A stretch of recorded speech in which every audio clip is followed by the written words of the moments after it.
제 친구 중에는 아주 특이한 성격을 가진 친구가 있습니다. 처음에는 그 친구의 행동이 이해가 되지 않아서 진심을 파악하는데 참으로 오랜 시간이 걸렸습니다. 제가 어려움을 당할 때마다 어떻게 저토록 나를 위해서 최선을 다해 진심으로 도와줄까 생각할 정도로 그 친구는 최선을 다해서 도와주었어요. 시간이 지나 제가 불행의 고비를 넘기면 그 친구는 제가 섭섭하게 한 것이 있는 것처럼 저를 상종도 하지 않았습니다.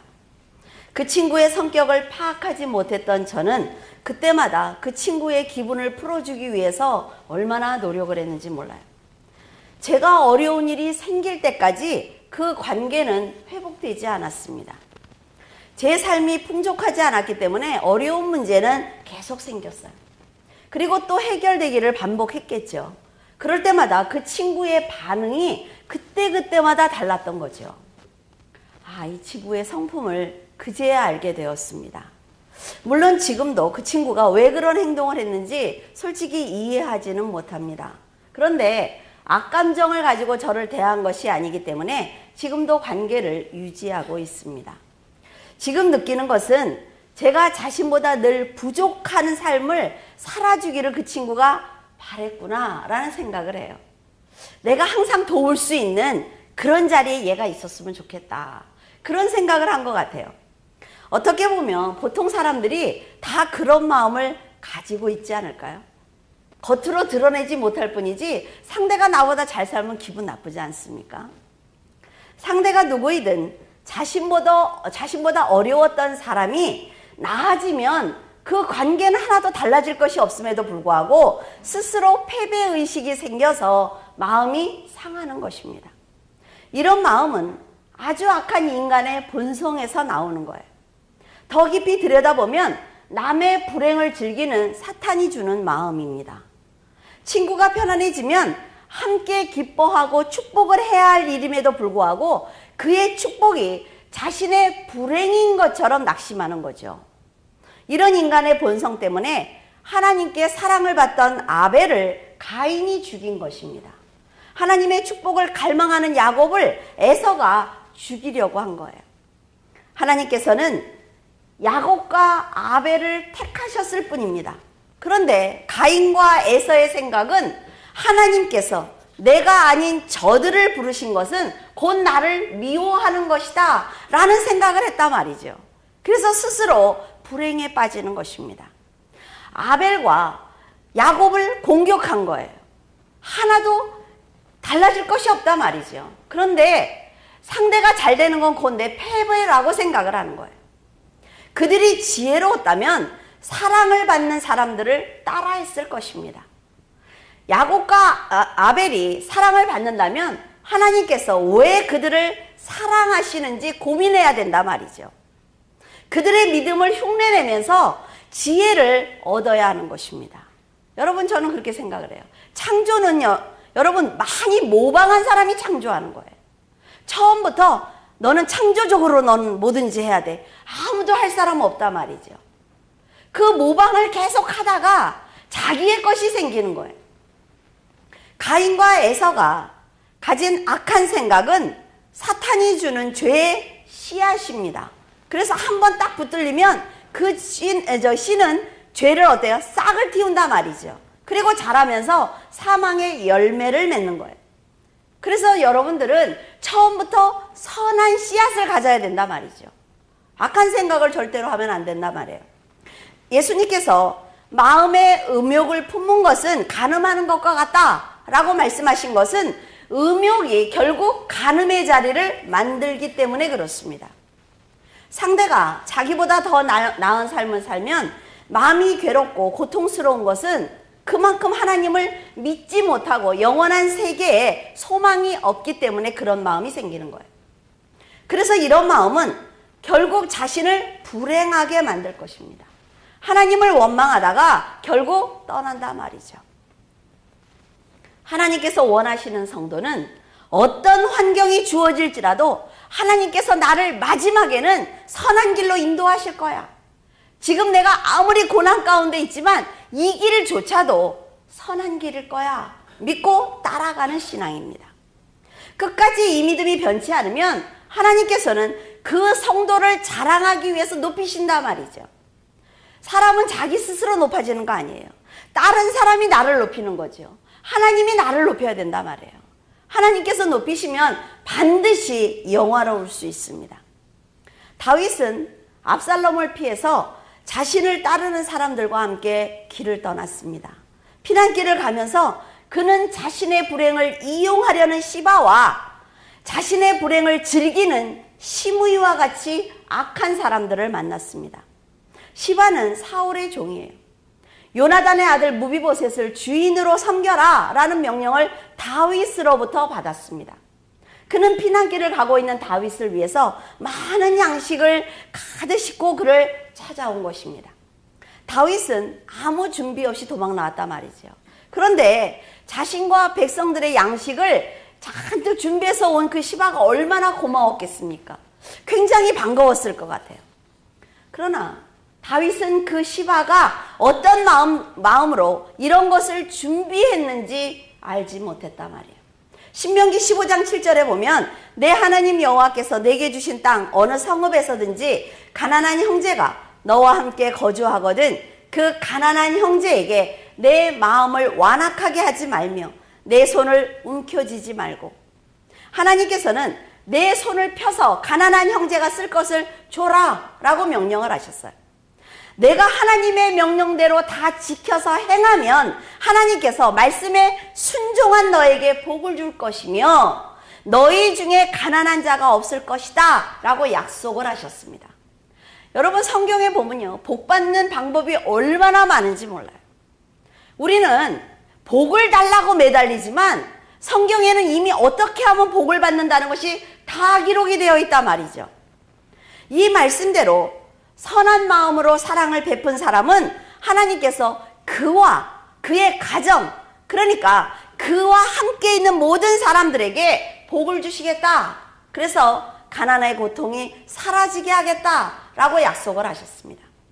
성도가 하나님께 거저받은 은혜를 거저 나누어 주면서 기뻐하고 감사한다면 하나님께서 조건 없이 베푼 그 성도에게 베푼 것에 몇 배? 우리가 늘 좋아하는 거 있죠. 100배. 100배로 채워주신다 말이죠. 어떤 목사님한테 제가 한번 헌금을 한 적이 있습니다. 그때 그 목사님이 헌금 금액을 보더니 하시는 말씀이 이건 100배는 못한다고 30배를 하겠다 이렇게 말씀하셔서 헉 했어요. 근데 그게 믿어지더라고요. 그냥 마음에 어머 정말 30배밖에 안 줄래나 봐. 이런 사람이 이렇게 어리석어요. 그렇죠? 여러분, 우리는요 그런 생각이 있단 말이죠. 100배, 100배보다는 1000배가 더 나아요. 그렇죠? 이런 생각을 갖고 있으니까 하나님께서 2배만 주셔도 정말 기가 막힌 건데 감사하지 않아요. 자, 시바라는 사람은 지금 하나님의 말씀을 알고 있는 사람입니다. 그럼에도 불구하고 지금 다윗을 통해서 얻을 것이 있기 때문에 다윗을 돕는 척하는 거예요. 지금 시바가 다윗에게 가지고 나온 양식은 다윗의 불행을 지금 이용을 해서 자기가 원하는 것을 얻겠다는 것입니다. 네가 지금 약하지? 그러니까 내가 널 도와줄게. 그러니까 너는 나에게 이걸 줘. 지금 어때요? 거래하러 나온 거예요. 이런 사람은 자기가 원하는 것을 딱 얻게 되면 다시는 다윗을 돕지 않습니다. 왜? 내가 원하는 것을 가졌다 말이에요. 더 이상 다윗에게 얻을 것이 없는데 다윗을 돕는다는 것은 곧 자신을 희생하는 것입니다. 그러니까 다윗 곁에 있지 않습니다. 다윗이 무비보셋에게 사울의 전 재산을 주었습니다. 그리고 그 무비보셋을 시바더러 지금 섬겨라 라고 명령을 했어요. 그것이 못마땅했단 말이죠. 그 재산을 갖고 싶은 거예요. 그러니까 그 전 재산을 빼앗기 위해서 다리에 장애가 있는 무비보셋이 그 다윗을 영접하러 나오지 못하는 것을 이용해서 지금 혼자 나온 거예요. 그리고 나와서 모함하는 것입니다. 지금 무비보셋은 어디 있느냐라고 다윗이 물으니까 그렇게 대답을 해요. 예루살렘에 있습니다. 지금 다윗의 멸망은 사울의 회복이라고 지금 너무나 기뻐하고 있습니다. 이렇게 거짓말을 했어요. 그러니까 어때요? 다윗이 생각할 때는 정말 죽어 마땅한 그를 내가 이렇게 살렸는데 어떻게 나한테 이럴 수가 있어? 그러니까 시바한테 하는 말이 무비보셋의 전 재산을 네가 가져 라고 말을 한 것입니다. 다윗을 살살 건드려서 그의 감정만 탁 뒤집어 놓으니까 그 전 재산이 자기가 된 거예요. 자기 것이. 그토록 지혜롭던 다윗이 이렇게 신중하지 못한 판단을 하는 것을 보면 뇌물이 얼마나 사람의 눈을 어둡게 하는지 알 수가 있습니다. 그래서 야고보는 사람마다 듣기는 속히 하고 말하기는 더디하며 성내기도 더디해라 라고 말한 것 같아요. 다윗은 시바가 자신의 불행을 이용하고 있다는 것도 모르고 그의 거짓말에 속고 말았습니다. 아무리 지혜로운 사람도 하나님께서 그 마음을 지켜주지 않거나 악한 사람이 작정하고 덤벼들면 속을 수밖에 없단 말이에요. 시바는 고난을 당한 다윗의 불행을 이용해서 이익을 취했습니다.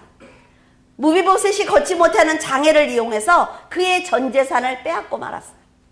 성도들은 어쩌면 세상 사람들보다 무비보셋처럼 늦게 갈 수도 있습니다. 세상 사람들이 얕고 어때요? 악하고 빠르고 재빠르지요. 그런데 무비보셋은 그렇지 못한단 말이에요. 세상에서 번 그 전 재산을 무비보셋처럼 다 빼앗길 수도 있어요. 세상 사람들이 앞서 달려가는 그 뒷모습을 보면서 실망하기도 하고 낙심할 수도 있습니다. 어쩌면 그들의 방법을 같이 사용을 해서 나도 빨리 가고 싶다라는 생각을 할지도 모릅니다. 하지만 그들과 가는 목적지가 다르다 말이죠. 세상이 끝이라면 얼마든지 그런 인생을 살 수가 있습니다. 저도 어쩌면 여러분들한테 방법을 가르쳐 줄지도 몰라요. 그러나 세상이 끝난 후에 기다리고 계시는 심판주를 만나야 되기 때문에 절대로 시바처럼 살아서는 안 되는 것입니다. 5절에 다윗 왕이 바후림에 이르러 거기서 사울의 친족 한 사람이 나오니 게라의 아들이요 이름은 시므이라. 그가 나오면서 계속하여 저주하고. 다윗의 불행을 즐기는 두 번째 사람은 시므이입니다. 다윗이 피난길에 막 올랐을 때는 어때요? 지난번 설교에 좋은 사람들만 만났지요. 도와주는 사람들만 만났어요. 근데 이제는 그를 이용하는 사람들을 만납니다. 조롱하고 괴롭히는 시바와 시므이 같은 사람들이 반드시 여러분의 인생길에도 기다리고 있단 말이에요. 시므이는 사울의 근친으로 큰 영향력을 가진 지도급 인사입니다. 그가 다윗에게 퍼부은 저주가 얼마나 심했는지 다윗이 그렇게 얘기를 해요. 저 사람이 저렇게 악독하게 말하는 걸 보니까 하나님이 나를 불쌍히 여기지 않을까. 나를 아마도 용서해 주실 것 같아. 라는 말을 합니다. 다윗이 권력을 가지고 있을 때는 한마디도 못했단 말이지요. 그런데 이제 고난을 당하니까 괴로울 정도로 쫓아가면서 저주를 퍼붓고 있어요. 다윗이 이렇게 걸어가는데 막 이 산으로 막 이렇게 뛰면서 욕을 하는 거예요. 왜 그렇게까지 해? 여러분, 그가 다윗의 불행을 즐기고 있다는 것을 알 수가 있습니다. 물론 사울의 근친이기 때문에 다윗의 고난은 그들에게 즐거움일 것입니다. 이처럼 세상에서는 너무나 당연한 일과 행동이 하나님께 죄가 된단 말이에요. 시므이가 생각할 때도 얼마나 억울합니까? 그렇죠? 다윗에게 사울이 죽임을 당했어요. 다 죽었어요. 자기네 그 아들들이. 그러니까 억울할 거예요. 그래서 다윗에게 욕하는 건 당연합니다. 그런데 하나님이 이것이 죄라고 말씀하신단 말이에요. 성도들이 이걸 잘 분별할 줄 알아야 돼. 그래야 복을 받아요. 성도들의 연약한 겉모습만 보고 행동하고 조롱하는 것은 곧 하나님께 심판을 받는 조건이 됩니다. 그래서 성도들은 세상의 조롱과 멸시를 두려워하지 않아도 된단 말이죠. 시므이는 지금 다윗이 영적으로 얼마나 달라졌는지 전혀 알지 못합니다. 지금 피난길에 도망가는 다윗의 겉모습만 보고 조롱하는 거예요.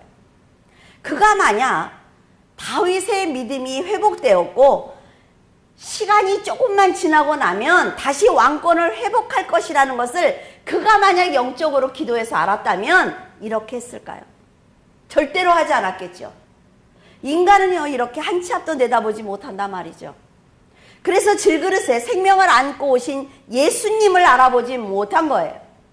사망을 이기신 만왕의 왕으로 심판주로 다시 오실 것을 만약 인간들이 알았다면 십자가에 매달지 않았을 것입니다. 그러나 사람들은 보는 눈이 없는 것입니다.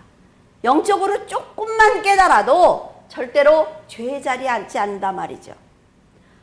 여러분, 그들이 예수님께서 심판주라는 것을 알았다면, 혹은 보좌에 앉아 계신 성자 하나님이라는 것을 깨달았다면 그들은 예수님 앞에 다 무릎을 꿇었을 거예요.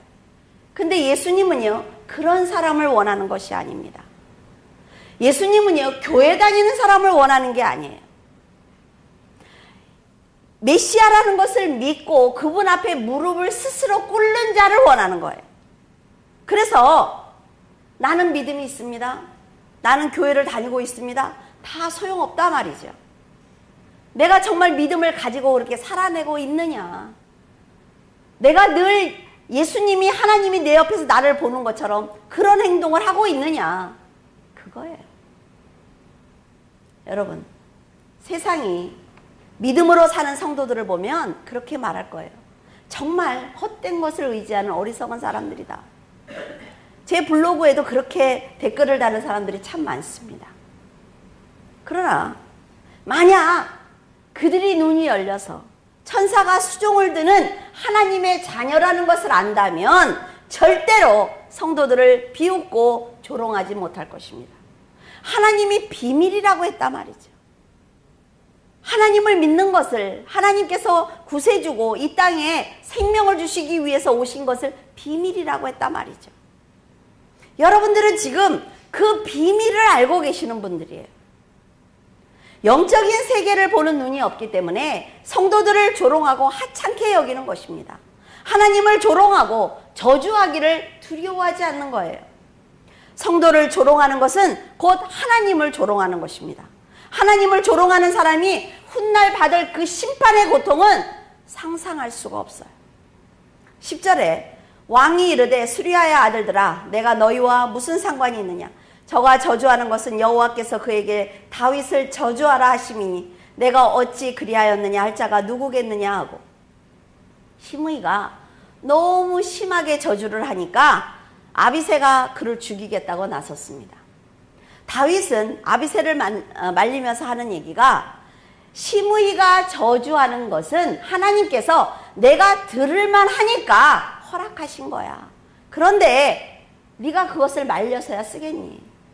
하나님이 지금 저 사람의 입을 통해서 나를 책망하고 계시는데 네가 만약 죽여서 그 입을 막으면 내가 하나님의 뜻을 알 수 없잖아, 이 얘기를 하고 있는 거예요. 여러분, 이런 말은요, 아무나 할 수 있는 것이 아닙니다. 감당할 수 없는 불행 가운데 이렇게 지혜로운 판단을 할 수 있다는 것은 다윗의 신앙이 그만큼 회복되었다는 증거입니다. 그는 저주의 말을 듣게 하신 하나님도, 믿음을 회복시켜 주시는 하나님도 결국 한 분이라는 것을 알았단 말이죠.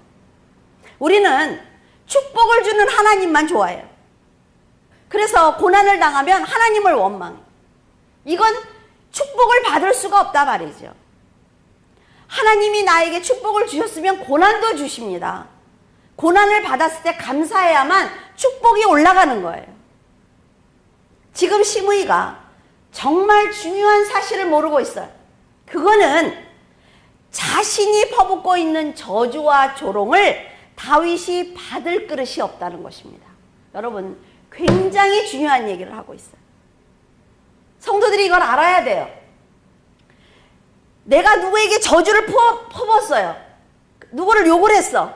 거짓말로 모함을 했어. 그러면 그 상대가 받을 그릇이 없잖아요. 하나님 앞에 죄를 짓지 않고 믿음으로 딱 서 있으면 여기 와서 맴돈단 말이죠. 어디로 들어갈까? 어디로 들어갈까? 들어갈 데가 없어요. 그러면 어때요? 다시 돌아가요. 그 사람 입으로.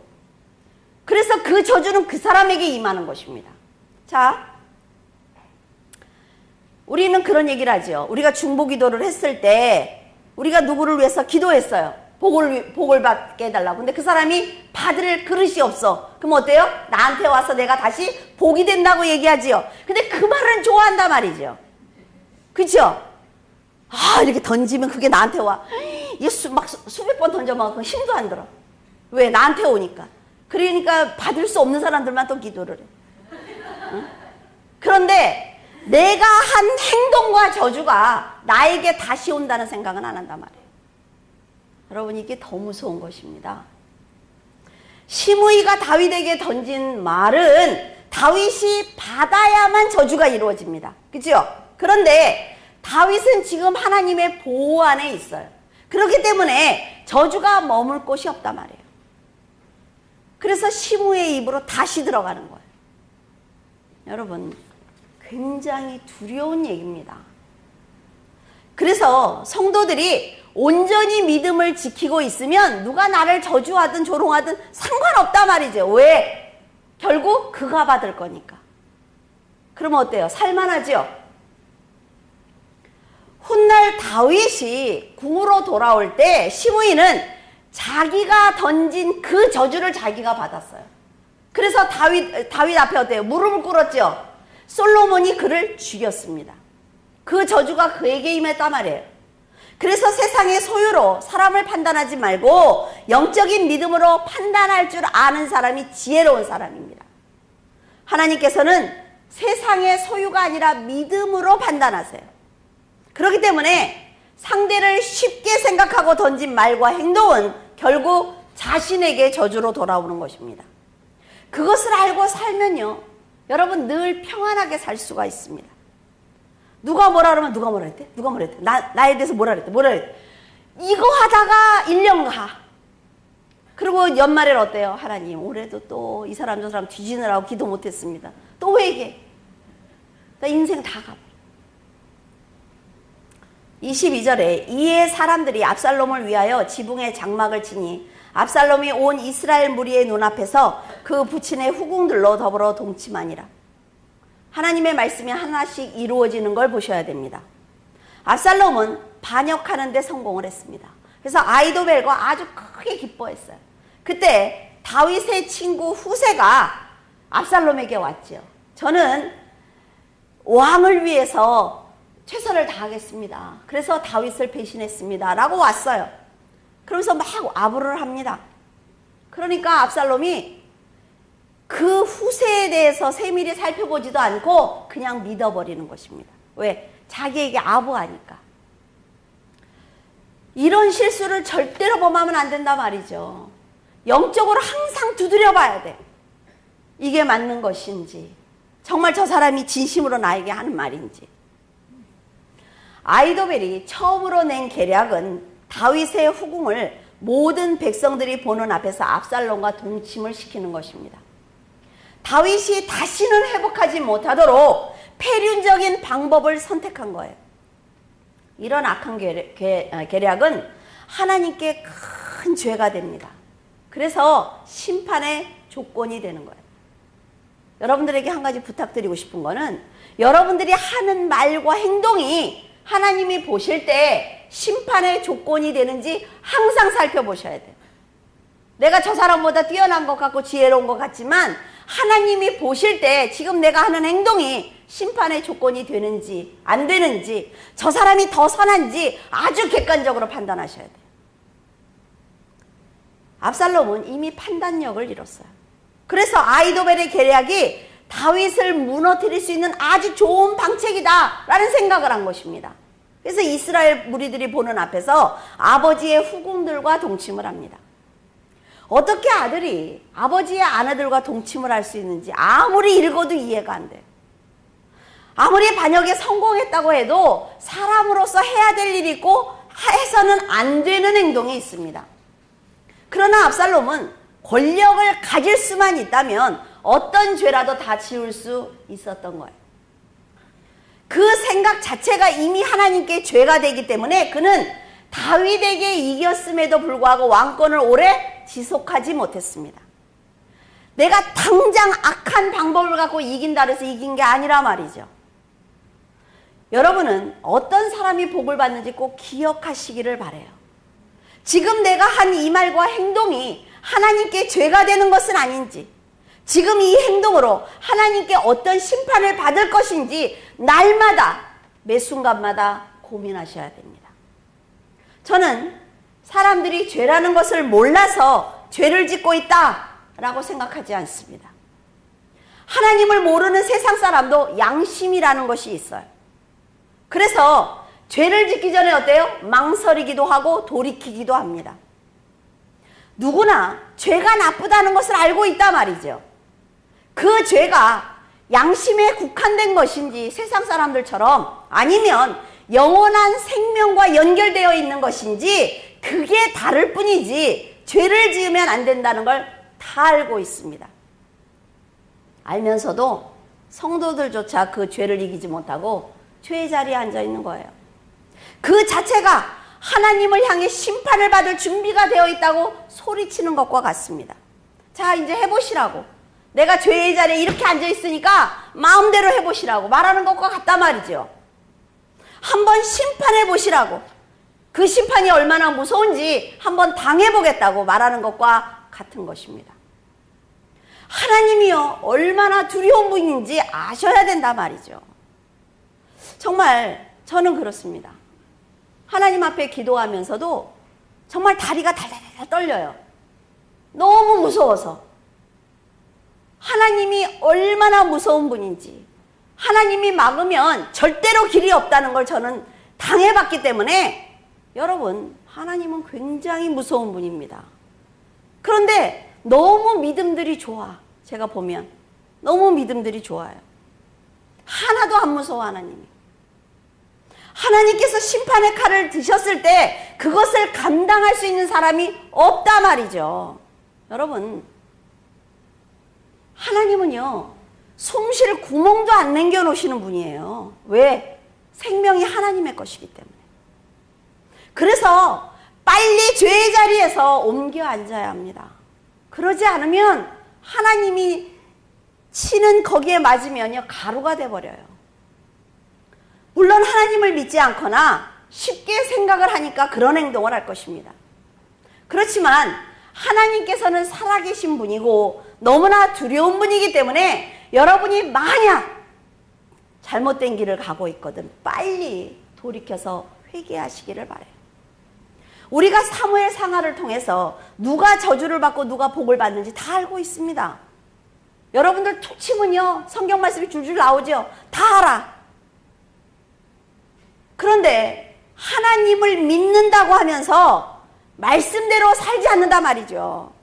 말씀대로 살지 않은 사울왕을 비롯한 모든 사람들은 다 심판을 받았어요.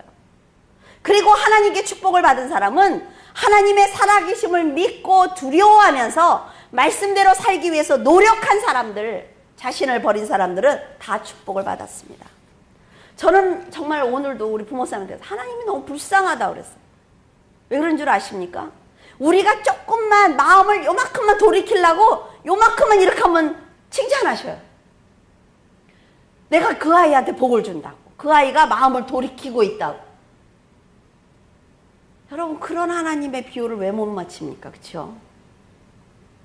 여러분은 절대로 하나님을 조롱하거나 마음대로 살지 않기를 바랍니다. 지금까지 다윗의 곁에서 모사 역할을 감당했던 아히도벨이 마음이 변하니까 다윗은 물론 하나님까지 다 버려버렸단 말이죠. 시므이의 조롱을 받고도 그 저주까지 모두 하나님께 맡겼던 다윗처럼, 만약 아히도벨이 자기의 복수하고 싶은 그 마음을 하나님께 맡겼다면 하나님은 다른 방법으로 아히도벨을 위로하셨을 것입니다. 하나님께 칭찬을 받고 책망을 받는 것은 이렇게 믿음이 결정하는 거예요. 세상에서 잘 살고 싶고 천국은 가고 싶어요. 그런데 아히도벨처럼 세상 사람들과 전혀 다르지 않게 삶을 살고 있다면 그 심령은 하나님을 조롱하고 있는 것입니다. 그래서 하나님은 그의 영혼을 책임지지 않아요. 시바와 시므이 그리고 아히도벨은 남의 불행을 기회로 삼아서 복수하려고 했기 때문에 하나님께서 그들을 심판하셨습니다. 복수는 복수를 낳는 악순환을 가져올 뿐 절대로 도움이 되지 않습니다. 남의 불행을 즐기고 이용하려는 사람은 그 불행을 대신 당한다 말이죠. 혹시 여러분 곁에 불행을 당한 사람이 있거든 긍휼히 여기는 마음으로 그를 도우시기를 바랍니다. 진심으로.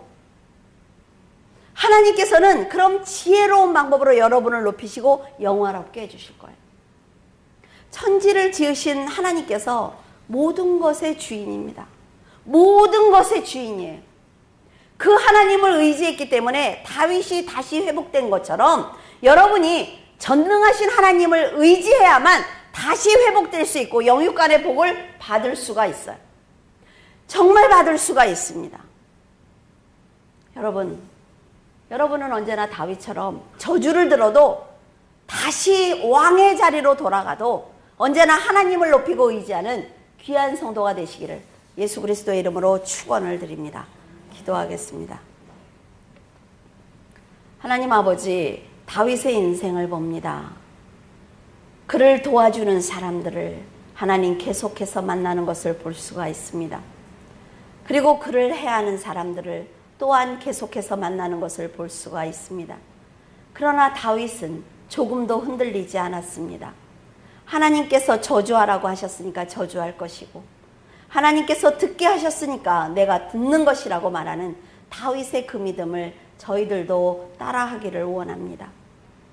저희들은 작은 문제를 만나면 하나님을 원망하고 원했던 것을 얻으면 하나님을 버리고 하나님 저희들 그런 삶에서 이제는 전능하신 하나님 앞에 정직하고 거룩한 삶을 살아드리기를 원합니다.